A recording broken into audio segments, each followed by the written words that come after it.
I'm going to make a couple connections here so that we can all see them. So just so everybody knows, right? So the geometric series test or geometric series, which looks something like this, the sum from n equals, it doesn't really matter where you start, of a times r to the n. We know this converges if the absolute value of r is less than 1, it diverges if the absolute value of r is greater than or equal to 1. And then we recently saw with the ratio test, so the ratio test says if you have a series from n equals wherever, right? Again, it doesn't really ever matter where you start, as long as your sequence is defined everywhere. So if you have some geometric series, some series where the terms are a and is like a1 plus a2 plus that. The ratio test says that if the limit as n goes to infinity of a sub n plus 1 over a sub n, the absolute value is equal to some ratio. Oh, number 9, 10.2, sure, we can take a look at that is. And so if this is true, I should say then the series converges if the ratio is less than 1. I don't really need an absolute value here because if you're doing the limit of an absolute value, it's always going to be positive. So I should erase that. And it diverges if the ratio is greater than 1. And so I'll definitely get to that question, Mindy, but I want to talk about the root test for a second first, just because I want to make the connection between the geometric series test, the ratio test, and the root test, and how they're all kind of the same. So let me do one example, and then I'll definitely hit up 10.2 number 9. So yeah, where'd you go? So let me just show you guys one quick example, and then we'll circle back around. So here's a series. The sum from n equals 1 to infinity of, what do I got here? N plus 1 over 2n plus 3 to the nth power. And something that makes this series particularly hard to deal with is, I mean, you can't really use the ratio test. I mean, I should say, you can't really use any of the tests we've talked about so far, right? You definitely can't use the test for divergence. The limit of the inside part is going to be 1/2. And 1/2 to an ever increasing power is going to get smaller and smaller and smaller. So the limit of this is definitely 0. The limit of the sequence is definitely 0. I should really have a list of all the test stuff at this point, which I do. I mean, there's a lot of tests. Sometimes I forget what they all are. Right, so right, it's not geometric. Can't use the ratio test. It's not p-series. You could try to use the ratio test, but things would get challenging, right? If I was going to try to do the limit as n goes to infinity of a sub n plus 1, so it'd be n plus 1 plus 1 over 2 times n plus 1. Right, this looks like it's going to be stupid. And then divided by this, so times the reciprocal. Yeah, that looks bad. There might be a way to kind of deal with putting these together and these together, but it's not going to be good. So here's actually what we're going to do instead. What we're going to do is we're going to say, well, what I can think about is if I look at the terms of this, we start writing out terms. If n equals 1, I get 2 over 5 to the first. And if n equals 2, I get 3 over 7 to the second. And then 4 over 9 to the third. And if we go out for a while, all right, okay. Like let's say I go to n equals 100, I get 101 over 203 to the 100th power. And then the next term, 101, I get 102 plus 205 to the 101st power. So if you look at this, essentially, these terms are pretty much like 1/2 to some big power. And this is essentially 1/2 to the 101st power. So what I'm trying to say here in a lot of words is this is essentially becoming the series, I should say acts geometrically if n is large enough. How large, we don't really care. Because eventually you're going to get to some place where it's large enough, and then all the terms are essentially going to be 1/2 to the power, 1/2 to the next power. So essentially what we can say is these things, the insides of the power get to be closer and closer to 1/2. So the way we can test this is, so instead of using the ratio test, we can use what's called the root test. So if I take the limit as n goes to infinity of the nth root, that's why it's called the root test, of the nth term, I wrote it really big, so I didn't write the thing, but I'll write it this way. So if I take the limit as n goes to infinity of the nth root of the nth term, there actually should also be an absolute value here. It's in this particular example, it's equal to the limit as n goes to infinity of the nth root of this, which is real convenient because it's raised to an nth power. Right, so this is the nth root of n plus 1, sorry, n plus 1 over 2 n plus 3 to the nth power. Well, the nth root and the nth power cancel each other out. So it's just the limit as n goes to infinity of n plus 1 over 2n plus 3, which is equal to 1/2. So what this limit tells us is so if the limit of the nth root of an is equal to a number, that's the ratio that the limit is approaching. Sorry, the ratio that the series is getting closer and closer to having. So essentially, this being 1/2 tells us, oh yeah, that's like your R, that's like your ratio. And if that R is less than 1, we get convergence. So because this series is acting like a geometric series with a ratio of 1/2, we know it's going to be convergent because a geometric series with a ratio of 1/2 does converge. So here's the statement of the test that I want you to see. So the root test, sometimes called the nth root test, but often just called the root test, says that instead, if the limit as n goes to infinity of the absolute of the nth root of the absolute value of a sub n is equal to R, then the same condition is true. The series converges if R is less than 1. The series diverges if R is greater than 1. So that's why I kind of want to write it here. So you can just say it's just the same thing. So basically, the geometric series, the ratio test, and the root test all have the same condition. You get divergence if your ratio is greater than 1. You get convergence if your ratio is less than 1. Let me say that again. You get divergence if your ratio is greater than 1. You get convergence if your ratio is less than 1. And then specifically for the geometric series, you also get divergence if your ratio is equal to 1.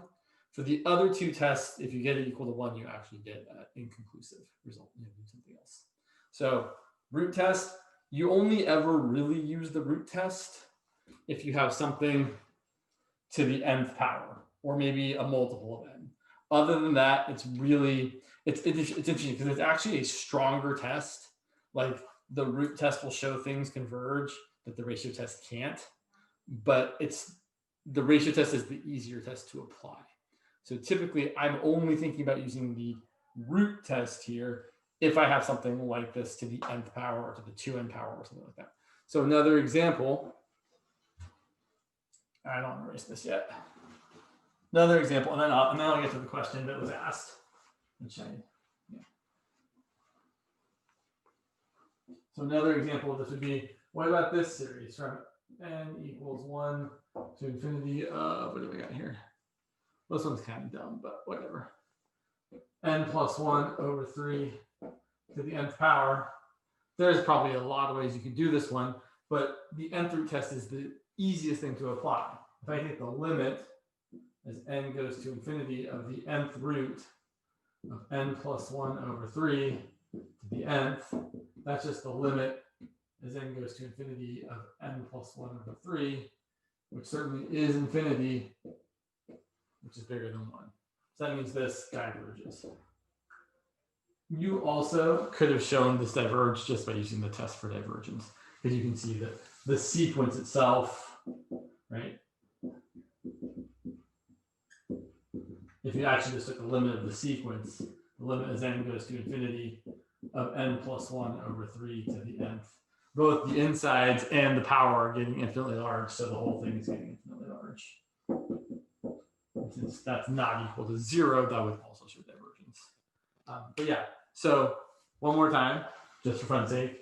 Geometric series test, ratio test, root test, all say converge if the ratio is less than 1, diverge if the ratio is greater than 1. And I want to point out that this is in contrast to the, yeah, might as well. Sorry. It's always good to reflect on our tests. So there's two other tests that kind of have similar but different conditions. The P-series test, which says this series diverges if P is less than or equal to 1, converges if P is greater than 1. Whoops, I said less than or equal to that, but I wrote greater than or equal to. Sorry about that. So diverges if P is less than or equal to 1, converges if P is greater than 1. Okay, so that kind of feels like the opposite, right? So it's important to remember that these three tests, where you're always kind of looking for what the ratio is, are all going to be convergent if R is less than 1. Whereas this P series test is going to be convergent if your P power is greater than 1. Just be careful. And then you also have the limit comparison test, which says that, right, if the limit, so if the limit as n goes to infinity of your unknown over your known, if that's your unknown one, that's your known one, as long as this is equal to some number that's not 0 and not infinity, then they have the same behavior. They do the same thing. So again, be careful, right? This number can be anything. It could be 4, it could be 1/2, it could be 37. As long as it's not 0 and not infinity, these series do the same thing. They both converge or they both diverge, depending on what the known one does. And then specifically, if you're looking for convergence, it's okay to get 0. If you're looking for divergence, it's okay to get infinity. All right, I've done my due diligence. I said the things. So now let me look at, let me grab the PDF of the textbook real quick here so I can look at the question that has been asked. Where's my books? Book. James, quick question. Go ahead. In the limit comparison test, is a sub n the original sequence, or is that? Yeah, a sub n is the one you're trying to determine the convergence of. So it's what I call the unknown one, because if we knew it, right? Yeah. So I guess I should say, right? Behavior is unknown. That's what I mean when I say unknown. Okay, I see. Yeah, but it's definitely a known series because it's the one we're trying to find if it converges and diverges. Let's see, 10.2. Come on, give it to me. There we go. 10.2, number 9. Write out the first 8 terms. Okay. I don't know if, well, okay, sure. So let's look at number 9. All right, I think I can erase this now. I think we're definitely going to explore some of this today. But yeah. And I think there's just one other test to talk about after the ratio test. And then I'm going to kind of sum up all the tests. So I believe number 9 is this one. Correct me if I'm wrong, Mindy. It's the sum from n equals 1 to infinity of 1 minus 7 over 4 to the n. All right? Yep, okay. Yeah, I mean, I have a couple ideas, but I want to think about this for 1 second. Actually, this brings up a good question. I had some other ones here. So let's look at, yeah, sure, we can look at that in a minute. Yeah, so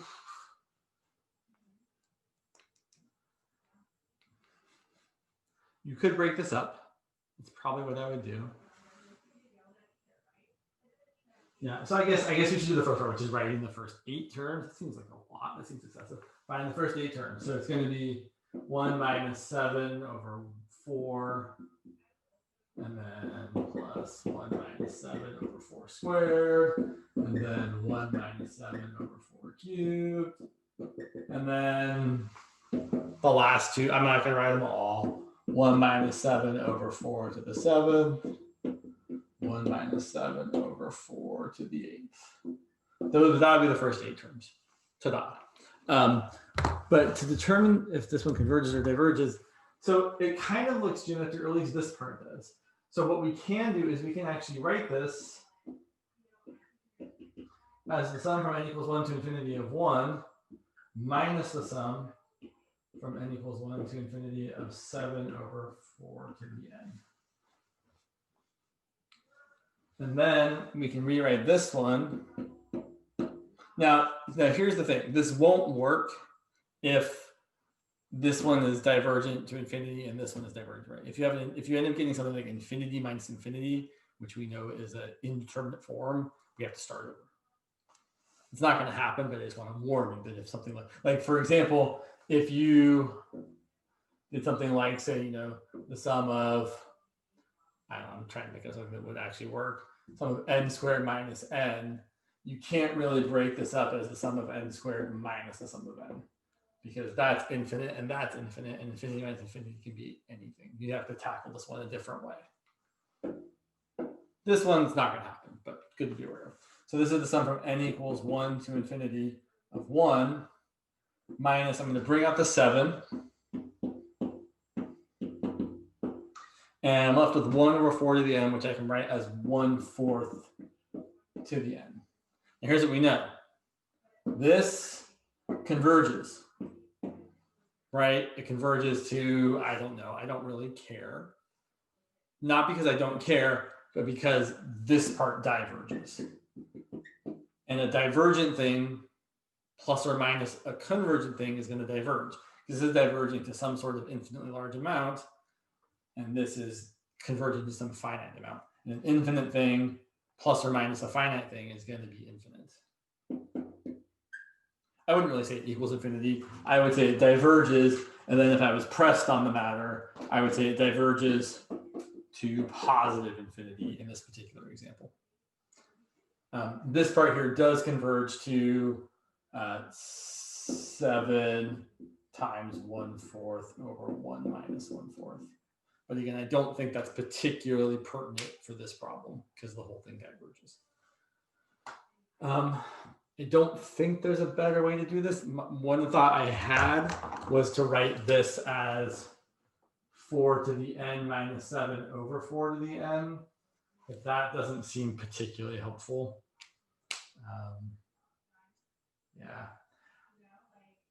Yeah. If you had really wanted to, we could have written out the nth partial sum, but I don't think that's what they're really getting at. I think they just want you to use the fact that if you break it up, one part's divergent, one part's convergent. On the other hand, if I were to give you guys something like this,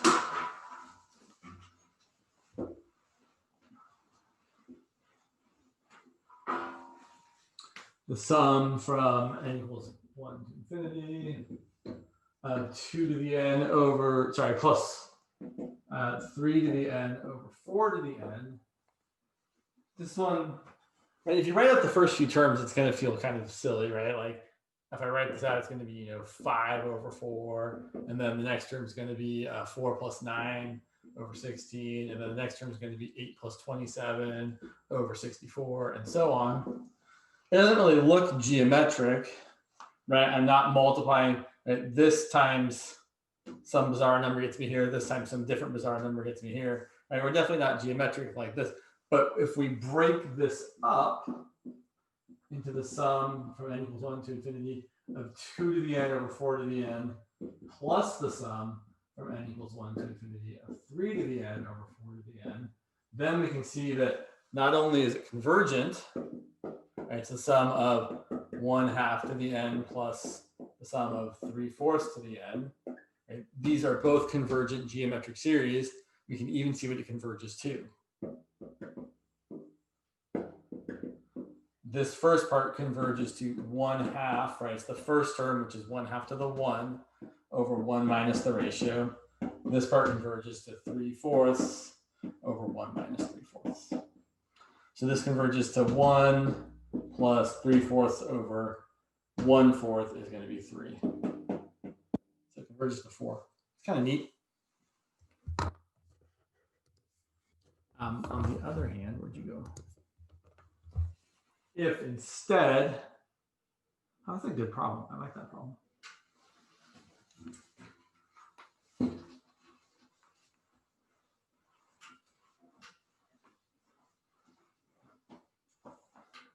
So what about, and so I'll warn you right now, I don't actually know the answer to this question.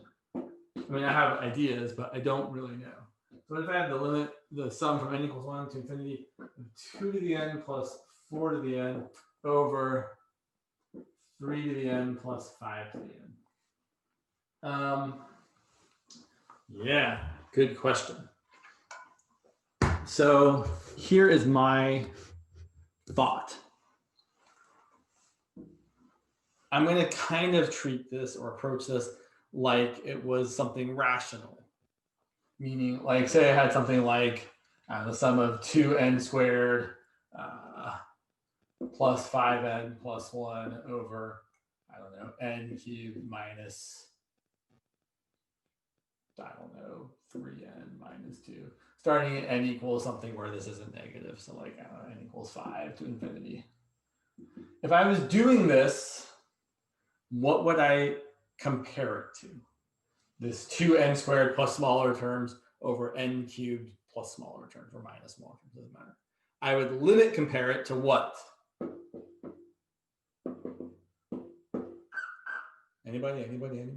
Exactly. 1 over n, or if you want, you could even do 2 over n. But yeah, I would pick 1 over n.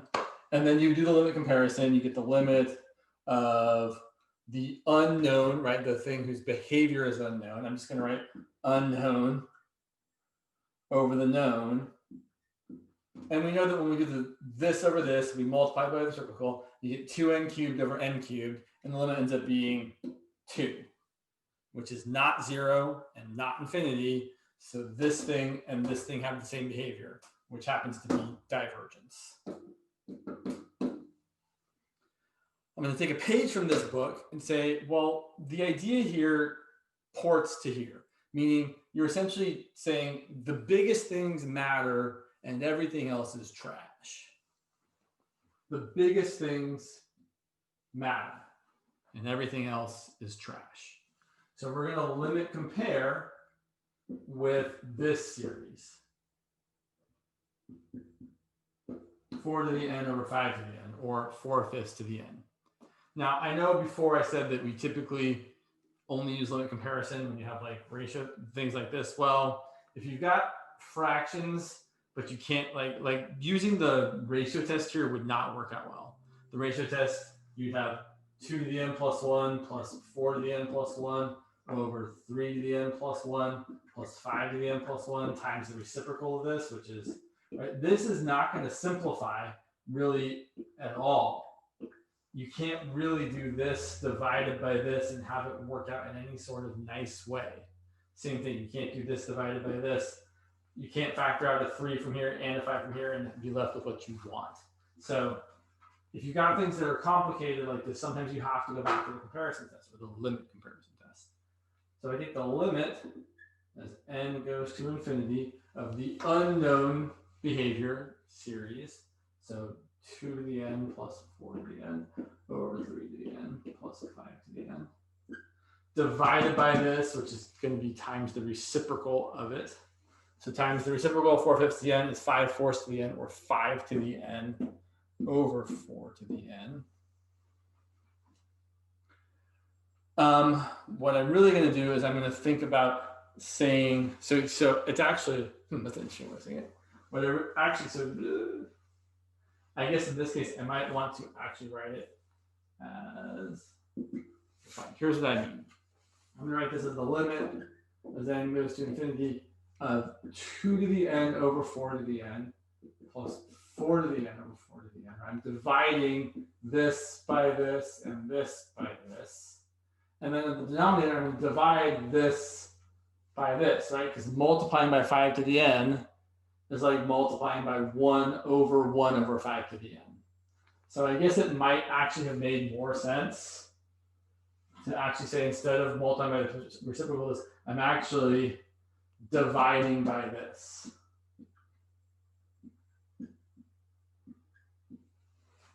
So that the numerator parts get divided by the numerator part there, and the denominator parts get divided by the denominator part right there.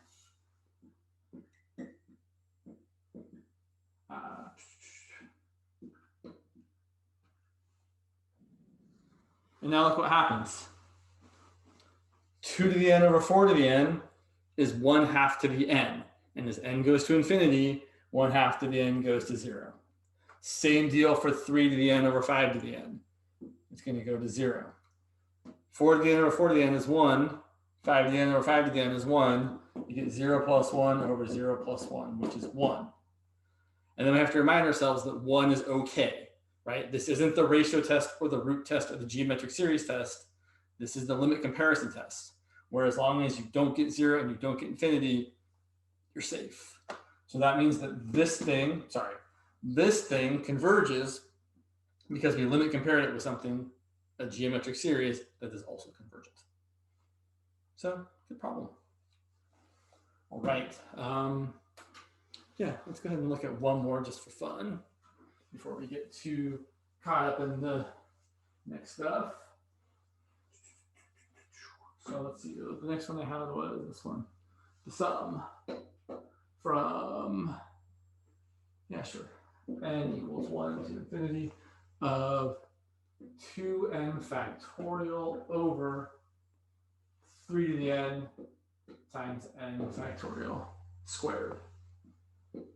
This one looks complicated. So obviously, I see a factorial. I'm going to try the ratio test. That is almost the only test that's going to be of any use here, I think.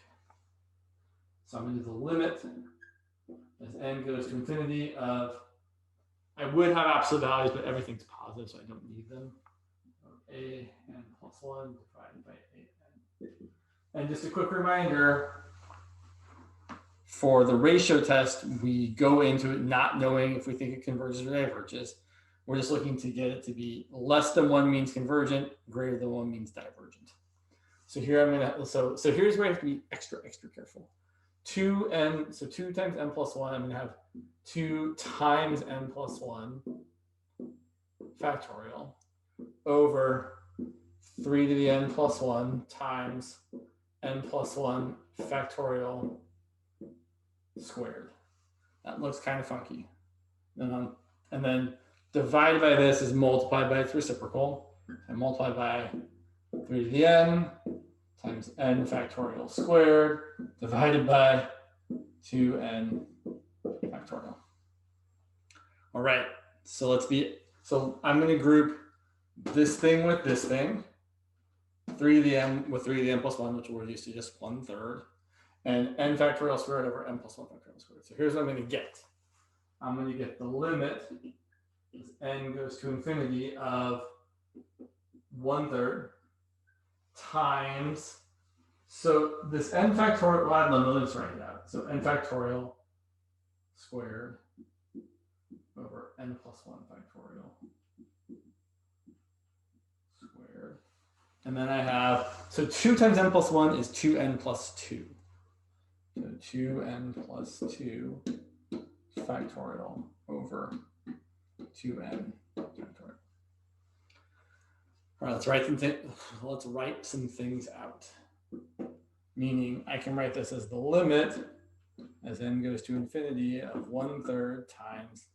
So remember from last time, n plus, so I can actually write this as some big thing squared. N factorial. And in the denominator, n plus 1 factorial, remember, is n plus 1 times n factorial.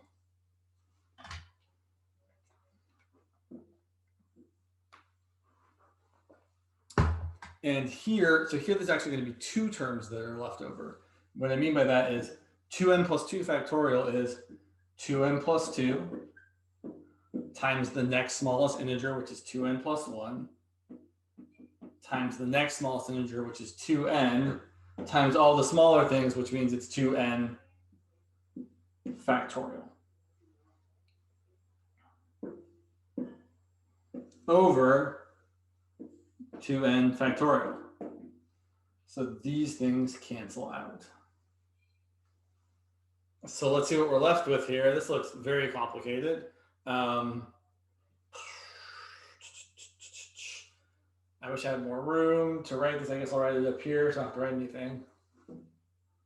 This is equal to the limit as n goes to infinity of, I've got a 1/3 times, on top I've got a 2n plus 2 times a 2n plus 1. And in the denominator, I have an n plus 1 squared. All right, I'm going to give you 10 seconds to figure out what this limit is. It's not super duper hard. And then I'm going to ask you all to type it in the chat. So I'm going to count down from 10, and then you guys are all going to type your answer in the chat.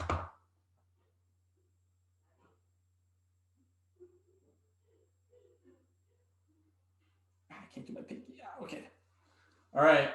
I want everybody to type me their fractional answer of what this limit is equal to now. Yeah, good job, you guys. It is 4/3 because on top I've got a 2n times 2n, which gives me a 4n squared. On the bottom, I've got a 3 times n times n, which gives me a 3n squared. So we get 4/3, which means we have convergence or divergence. You can type a C or a D.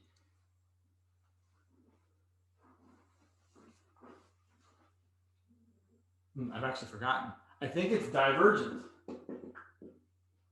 right? Because here's what we're saying. We use the ratio test, which means the limit is like our ratio. It's okay. It's all right to be wrong. We're learning. So the limit using the ratio test ended up being 4/3, which is bigger than 1.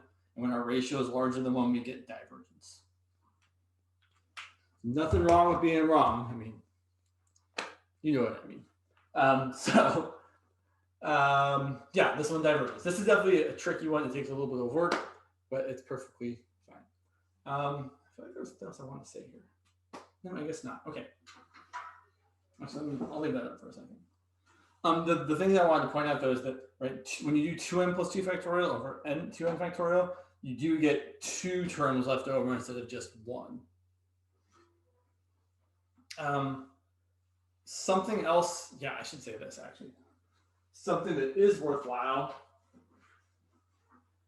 is that if you do the ratio test for something and you get some limiting answer, the ratio test for its reciprocal will give you the reciprocal answer. Here's what I mean. I mean that if I said, does this series from n equals 1 to infinity?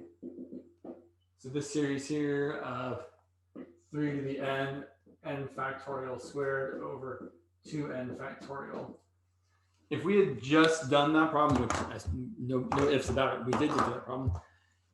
It is perfectly legitimate to say that I know that the limit here as n goes to infinity of a sub n plus 1 over a sub n, which I don't want to write out.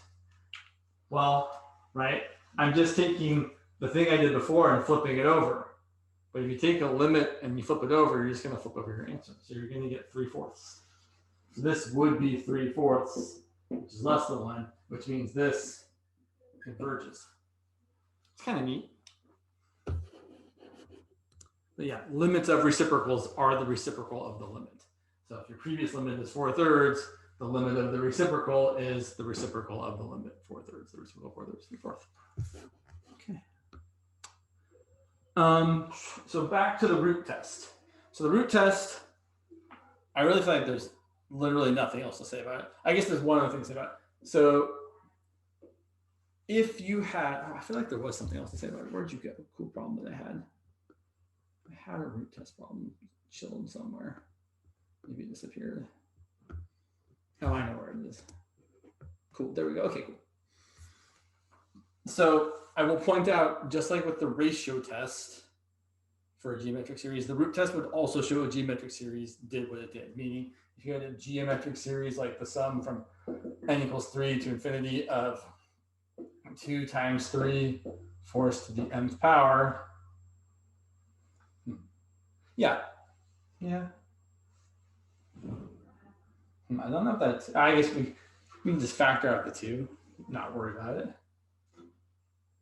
If I'm trying to see if this converges or diverges, of course, a normal person would just say it converges because it's a geometric series with the ratio being less than 1.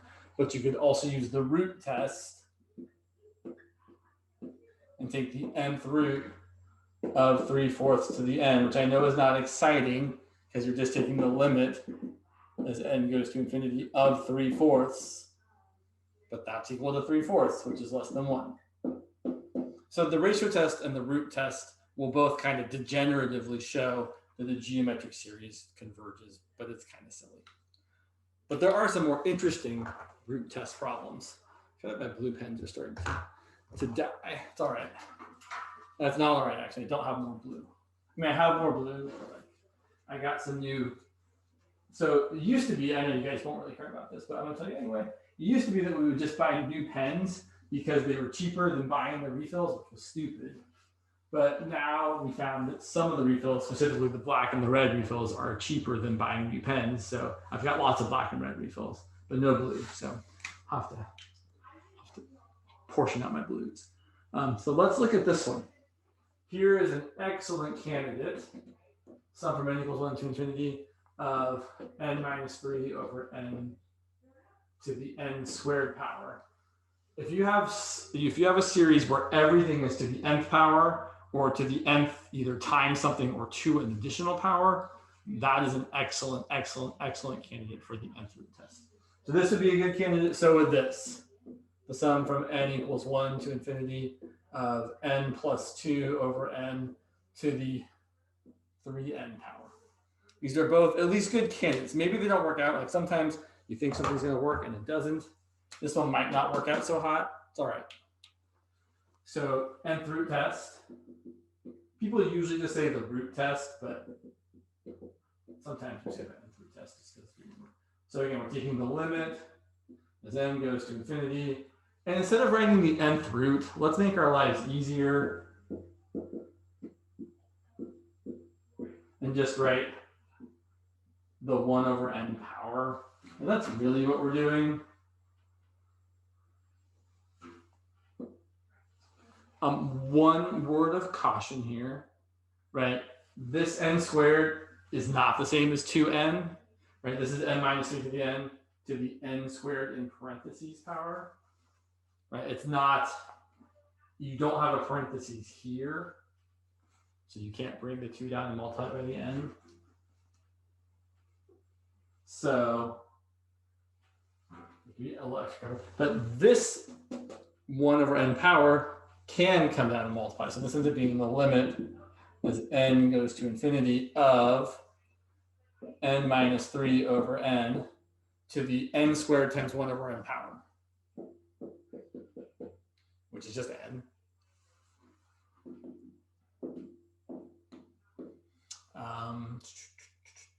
Where'd you go?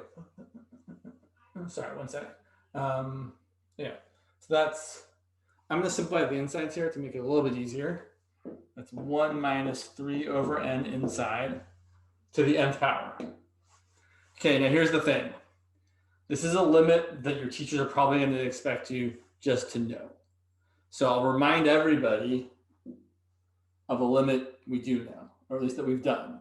A limit as n goes to infinity of 1 plus 1 over n to the n is equal to everybody's favorite irrational number, or maybe second favorite irrational number. Wow, that's not the best e I've ever drawn, but it is equal to e. So this limit here is equal to e. So when you see a limit that looks like 1 plus or minus something over n to the nth power or something like that, it's going to be e adjacent. This is going to be e to the minus 3. And there's a couple ways you can see this. If you want, you can, so basically the way this kind of works is if you've got the limit as n goes to infinity of 1 plus something over n to the nth power, it ends up being e to that something. And here the something is negative 3. Now, the question here is, right, we're using the root test, which means if it's bigger than 1, it diverges. If it's less than 1, it converges. Is e to the negative 3 bigger than 1 or less than 1?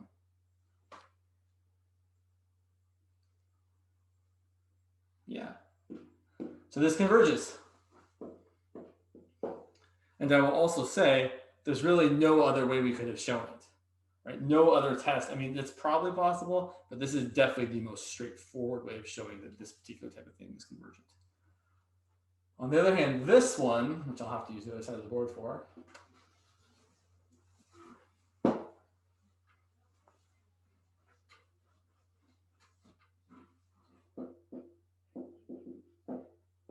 n plus 2 over n to the 3n.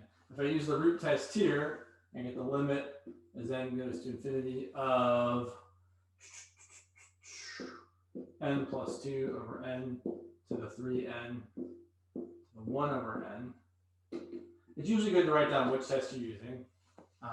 Often people even just skip this step and go straight to, well, I know the 1 over n is going to cancel the n. So it's the limit as n goes to infinity of n plus 2 over n is 1 plus 2 over n. 3n times 1 over n is going to be 3. So as n goes to infinity, this goes to 0, and 1 plus 0 cubed is just 1. And that's inconclusive. So here's the thing about this one. This test, you actually, so this test, what I should say is the previous work we did should inform us about this test. If you look at the previous work we did, we saw that we have 1 plus x over n to the n, the limit is e to the x. Well, look, I'm kind of starting with 1 plus 2 over n to the almost n. So I might just try the test for divergence. This is a common example. Maybe not this one exactly, but a series like this, which I'm going to rewrite as 1 plus 2 over n to the 3n. Teachers, not that they're trying to trick you, but when they're giving you a problem like this, they're really kind of asking, do you recognize that the limit of this thing is not going to be 0? So I think the limit as n goes to infinity of 1 plus 2 over n to the 3n. Here's the way I would probably show it. This is equal to the limit as n goes to infinity of 1 plus 2 over n to the n to the third. This part in here is e squared because of that 2. So I'm going to get e squared to the third, which is e to the 6th, which is definitely not 0. So this one diverges by the test for divergence. Let's look at the next one. Sure. Okay. Yeah. Oh yeah. This is so one other. Yeah, a couple more funky ones, and then we'll talk about the alternating series test.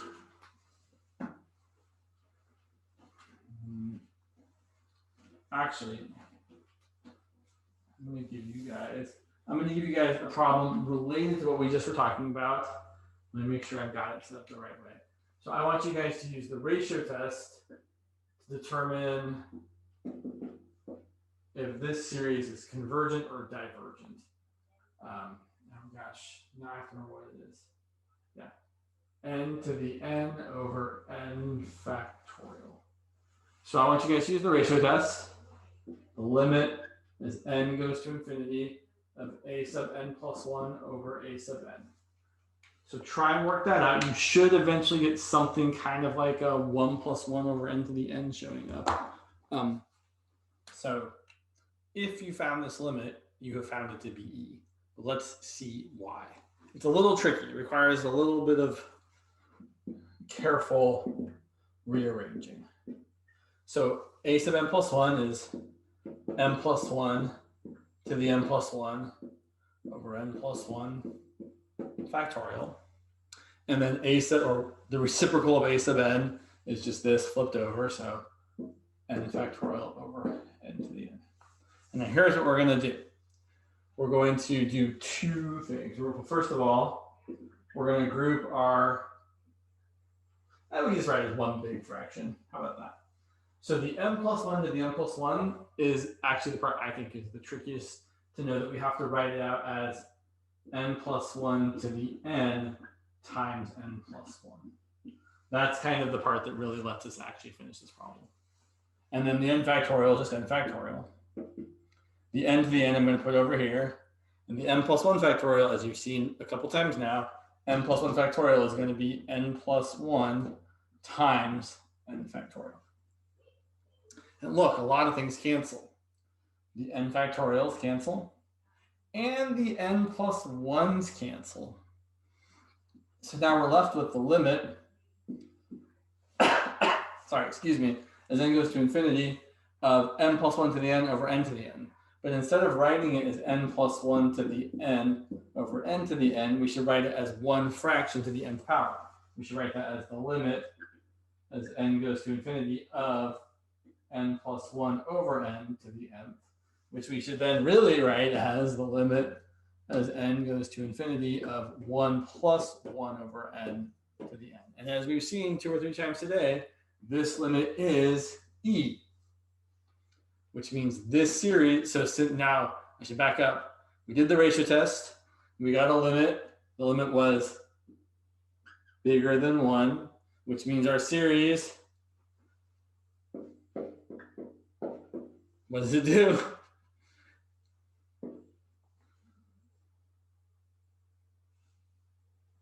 Anybody? Yeah, thanks. I know it's kind of a silly way to do it. It diverges, right? Exactly. Yes, we diverge. Also of note, you could then, by the thing we said before, be pretty confident that this series of n factorial over n to the n would converge. And if you did the ratio test for this one, you would be able to show that the ratio was equal to the reciprocal, 1 over e. It's kind of cool. All right. Yeah, let's talk about the alternating series test. That's kind of I think that's the last test in our kind of arsenal of various tests.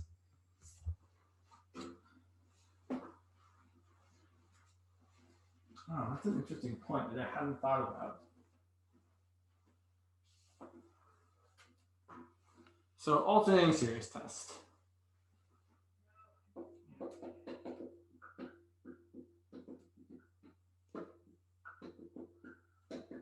So this test can only be applied to series that alternate, meaning every other term has to change signs. Some series you can't use this for is something like the sum of sine of n over n from n equals 1 to infinity. This series, although it does change signs some of the time, it's not every other term. Like sine of n, when n is 1 and 2 and 3 is positive, and then when n is 4 and 5 and 6 is negative. So this is not alternating because it doesn't change signs every term. It changes signs some of the time. So alternating series test only works if it is exactly every other term is negative, every other term is positive. So let's look at this very famous alternating series. Sum from n equals 1 to infinity of negative 1 to the n plus 1 times 1 over n. The alternating harmonic series, which is 1 minus 1/2 plus 1/3 minus 1/4, etc. So we can write the sequence of partial sums. So every time I go to the bathroom, I'm like, is my fly down? I'm always like, did I submit my fly? Okay. I know it's fine. I don't think, can you guys even see that? Yeah, probably not. It's probably like, okay, I'm safe. It's good. We're safe. I know you really didn't need to know that, but sorry. Now you know. Knowing is not half the battle in this case. Anyway, there are 3 things we have to check. Well, actually, let me back up. Let's talk about why the alternating series test even works. let's look at the sequence of partial sums. This will give you an idea for why the test that we're about to state actually works the way it does. So the first partial sum is 1. Second partial sum is 1 minus 1/2. The third partial sum is 1 minus 1/2 plus the third. I mean, this is not like anything super exciting, but I'm actually going to, which, you know, is 1/2. This is 5/6. This is 1 minus 1/2 plus a third minus a fourth.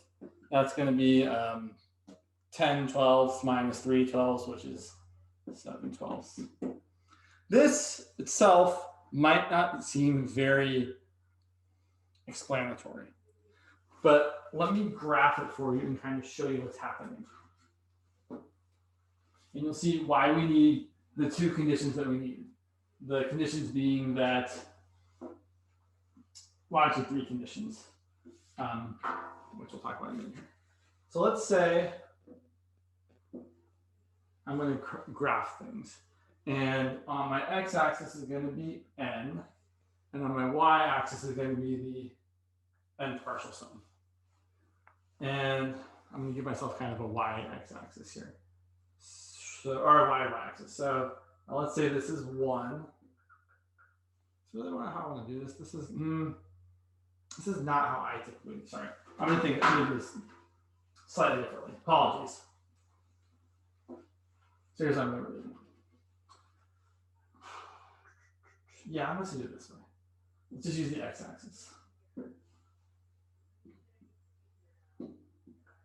Okay. So here is my first partial sum. S1, right? My first partial sum was 1. And then I subtracted 1/2. So I went back.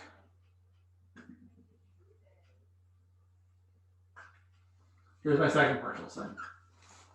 Okay, now I'm going to add on. I'm going to add on a number that's smaller than 1/2. I'm going to add back 1/3. And here's my third partial sum. I think it was 5/6. And then I'm going to subtract off a smaller number, 1/4.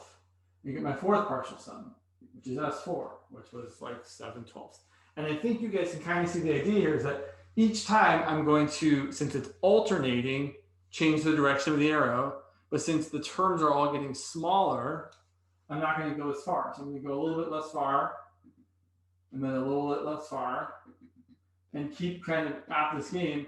And we kind of are forced to zero in on what the series converges to.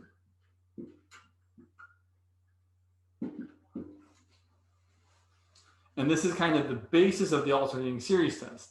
That if you have a series that alternates, whose terms are all getting smaller, and the limit of them also has to be 0, right? They can't be getting smaller in such a way that they get smaller but closer to like 1. If those 3 things are true, then you have to have this kind of thing happening, where each partial sum gets closer and closer to zeroing in on some actual limit of the sequence of partial sums. So that's kind of cool. Yeah. So let's write out the alternating series test. Now, I will point out, we don't actually know what this series converges to. I mean, this one actually is probably known. Like you could probably look up what is the alternating harmonic series converge to, but it's not really important. So here's the alternating series test. This series, the sum from n equals 1 to infinity, from -1 to the n times a sub n. So again, we're writing this in the way so that a sub n is always positive. So this converges if and only if the following 3 things are true. Thing 1. Thing 1's kind of dumb, but it's important. All the a sub n are positive terms. This is really just saying you actually have an alternating series. If all of these are positive, then negative 1 to the n is going to change signs every time. So it's going to be positive, negative, or negative, right? It could start negative, positive. The second thing, and this is this thing is the thing that's usually the hardest to check, that the terms actually decrease in size. That the next term, a sub n plus 1, is smaller than the previous term. At least after some finite number of terms. So technically, the first 1,000 terms could not be decreasing, but as long as they were all decreasing after the 1,001st term, you could still say this test applies. And then lastly, the limit as n goes to infinity of a sub n is equal to 0, which we know has to be true because of the test for divergence, right? If this limit was not 0, we would know that you had divergence because the terms would not be any closer to 0. So something worth noting, specifically this middle one here, if your series is alternating and its limit is 0, but the terms are not always decreasing after some point, that is not enough to say that it's divergent. So the only way that we can really ever say that an alternating series diverges is if you happen to notice that the limit of the terms is non-zero. So for example, this series from n equals 1 to infinity of negative 1 to the n times n plus 1 over 2n plus 3 is definitely divergent because the terms of the sequence don't converge to 0. Right? The limit of this sequence, n plus 1 over 2n plus 3, is 1/2. And so the limit of the entire sequence actually doesn't exist because it keeps flopping back and forth between positive 1/2 and negative 1/2. So I wouldn't even think about applying the test for the alternating series test here. I would go straight to, the limit as n goes to infinity of negative 1 to the n of n plus 1 over 2n plus 3 does not exist. Well, that's not 0. Diverge. Done. It's the same kind of reason that this series diverges, right? Because you're adding 1, then negative 1, then 1, then negative 1, and every other partial sum is something different, right? The first partial sum is 1, and the second is 0, and the third is 1, and the fourth is 0, and every other partial sum goes back and forth between 1, 0, 1, 0, 1, 0. Same kind of deal here. Essentially, you're adding 1/2 and subtracting 1/2, and adding 1/2 and subtracting 1/2. So you keep moving back and forth between these two different numbers, and you're never going to get close to one particular number. So let's look at some actual examples.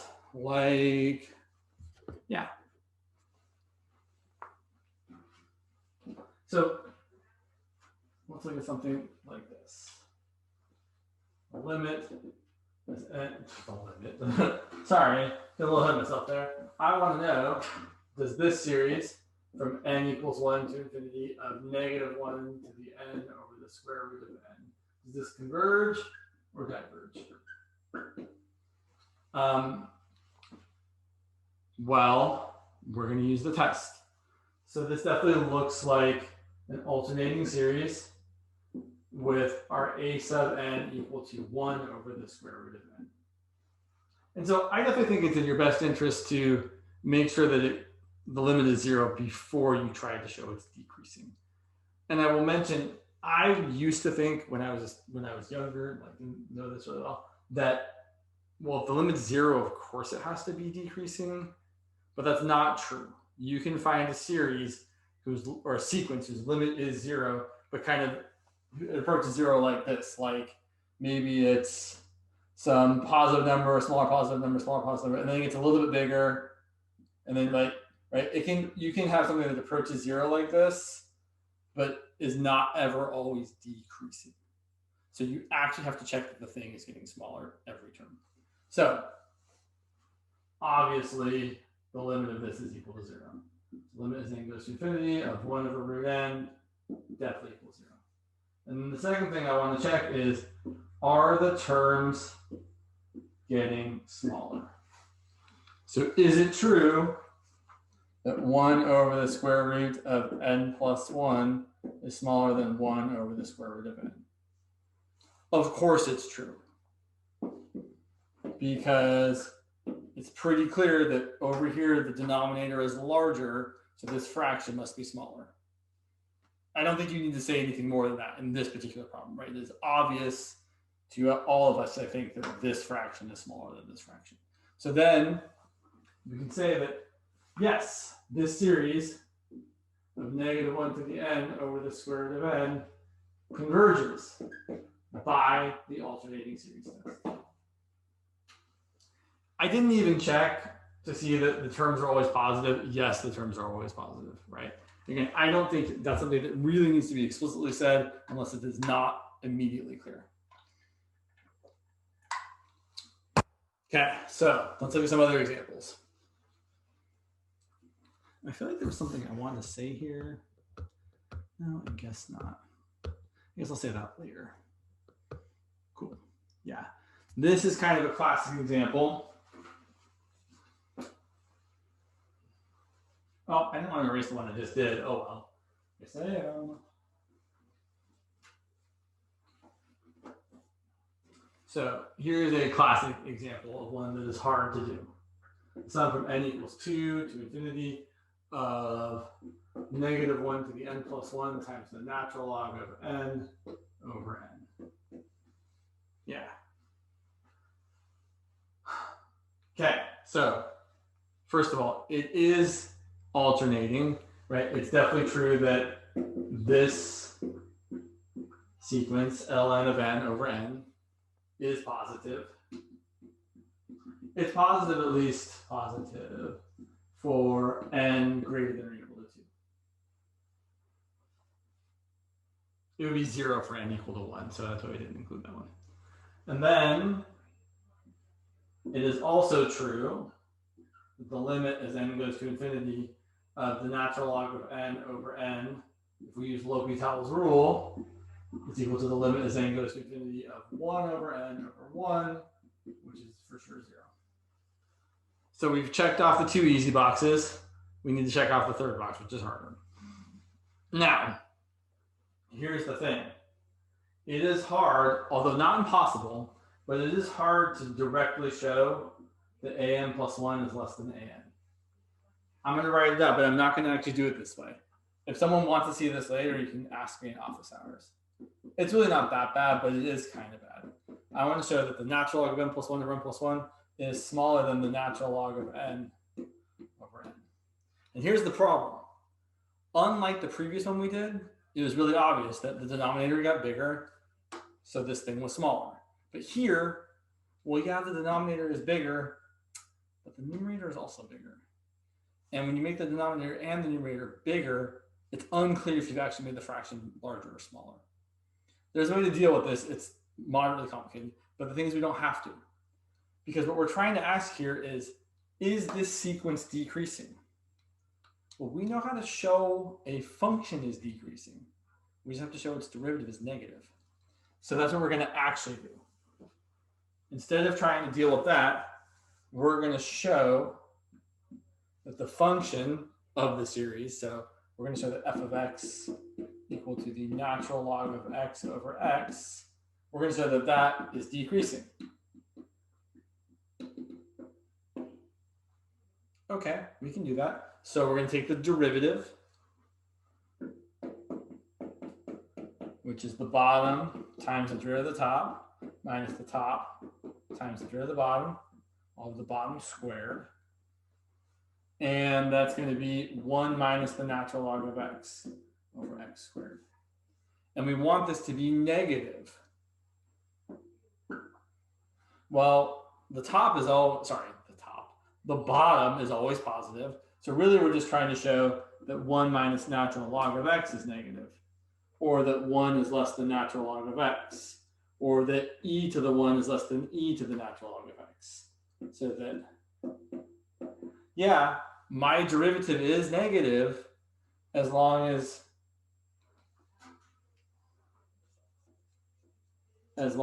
x is bigger than the number e.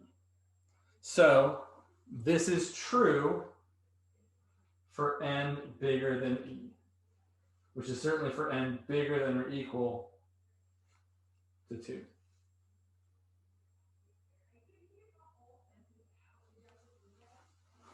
I guess not technically equal to 2, but okay, fine. Yeah.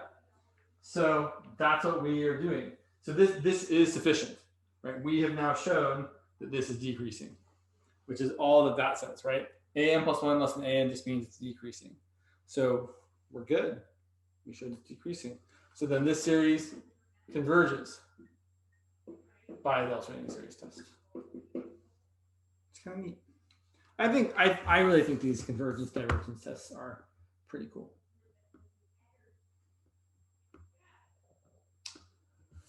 So I guess there is one more test, but it kind of goes with this one.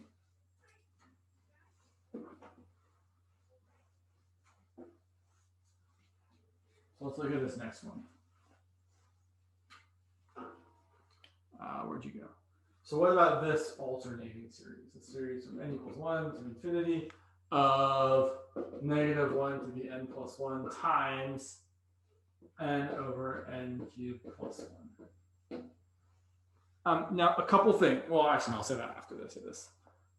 We could totally do the alternating series test here. Let's see. So, right, clearly the sequence n over n cubed plus 1 is positive. Clearly the limit of the sequence n over n cubed plus 1 is 0. And is it decreasing? Well, again, you could either let's do the decreasing part over here. Yeah.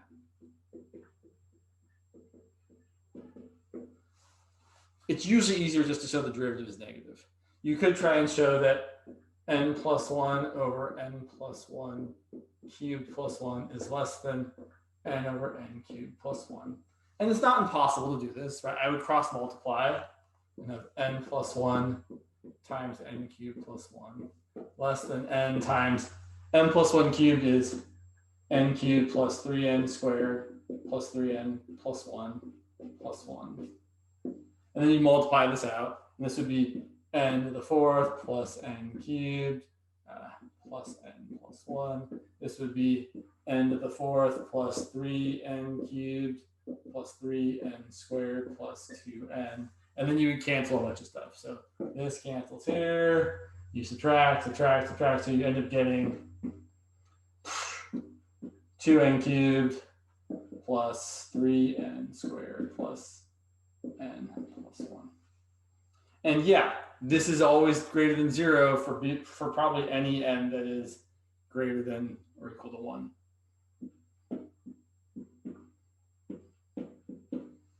Right, because if n is 1, you get 2 plus 3 plus 1, right? And things are just getting larger. So you can do it this way, but it's kind of a mess. It is probably way easier to say, is the derivative negative? And then you can just take the derivative using the quotient rule. So our function is x over x cubed plus 1. And then the derivative is going to be the bottom times the derivative of the top minus the top times the derivative of the bottom, all over the bottom squared. Simplifying, I've got x cubed minus 3x cubed. So I have 1 minus 2x cubed over x cubed plus 1 squared. And clearly this is going to be negative for any x that's greater than or equal to 1.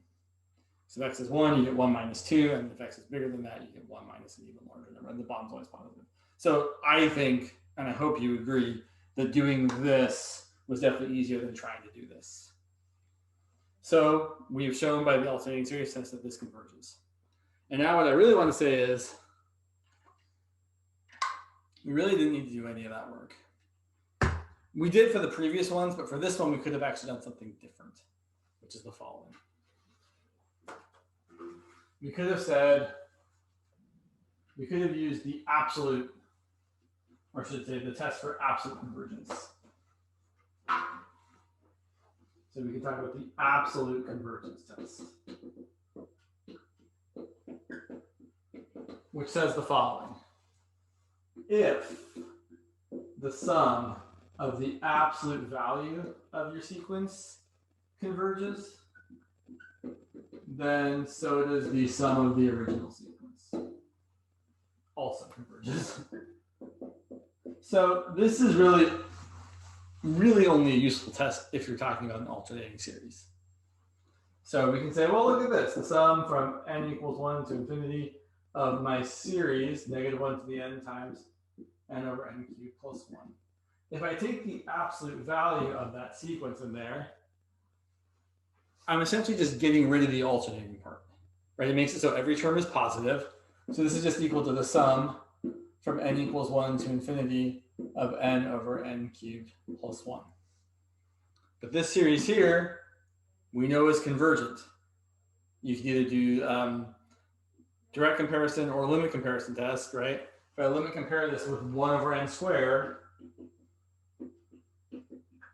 I can see that the limit as n goes to infinity of n over n cubed plus 1 divided by 1 over n squared, or times n squared over 1. That's going to be n cubed over n cubed, going to give me a limit of 1, which is not 0 and not infinity.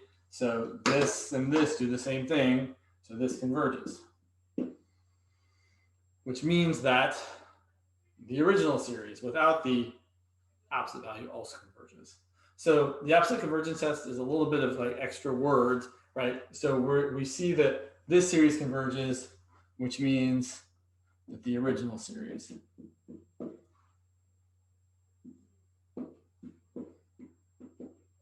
also converges.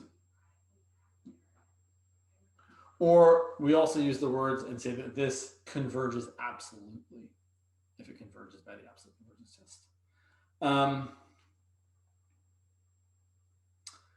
I want to point out in the last 4 minutes we have here that both of these series, the sum from n equals 1 to infinity of -1 to the n plus 1 over n, and this one, these two that we showed converge by the alternating series test.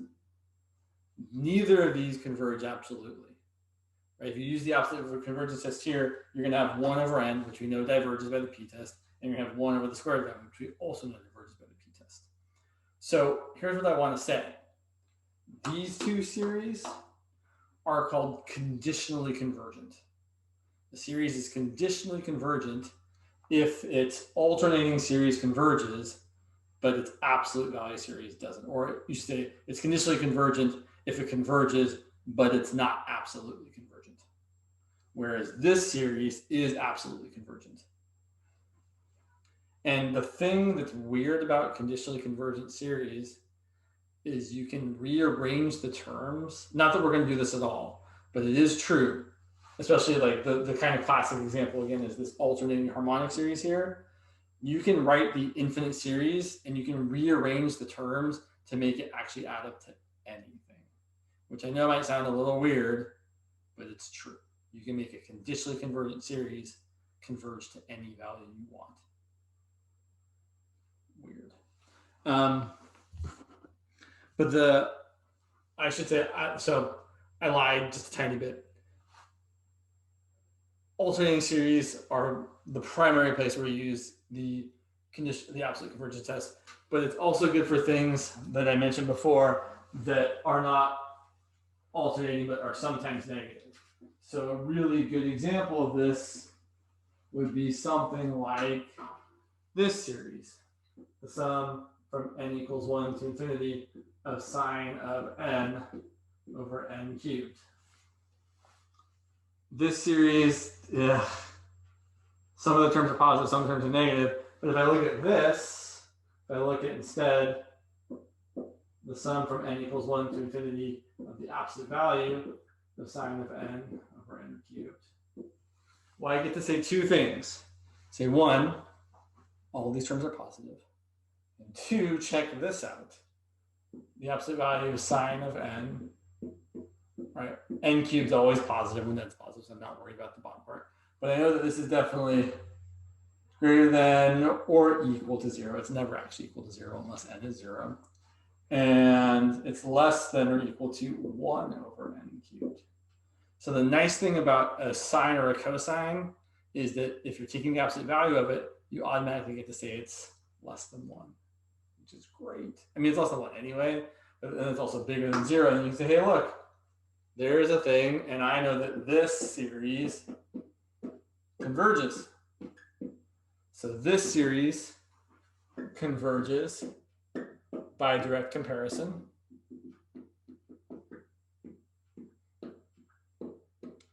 And then this series converges by the absolute convergence test, or I would just say converges absolutely. That's usually the way we say things.